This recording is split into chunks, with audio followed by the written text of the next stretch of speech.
ዛሬ ቆንጆ ስራችንን ያሳያችኋለሁ።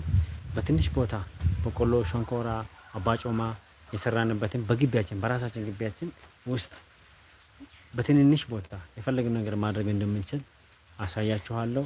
ይህን ስራችንን ከወደዳችሁ ደግሞ ሼር፣ ሰብስክራይብ፣ ላይክ እና ሀሳባችሁ ምክር ካላችሁ ደግሞ እንቀበላለን። ወዳችኋለሁ። ተከታተሉ። እንግዲህ ቅድም ያልኳችሁ ይሄ ነው። ይሄ በቤት ውስጥ በሰፈራችን አካባቢ ይሄ በጣም በቆሎ በጣም በሚገርም ሁኔታ ነው የሚሆነው። መሬቱ በጣም ቆንጆ ነው እና በግቢያችን ይሄን ያደረግነው። እስኪ ይሄን በቆሎ ይሄን እርሻ በትንሽ ቦታ ቤተሰብ መጠቀም የሚችለውን ቤተሰብ በትንሽ መጠቀም እንደሚችል ነው ልናሳይ ነው። ስለዚህ እስኪ ተከታተሉልን።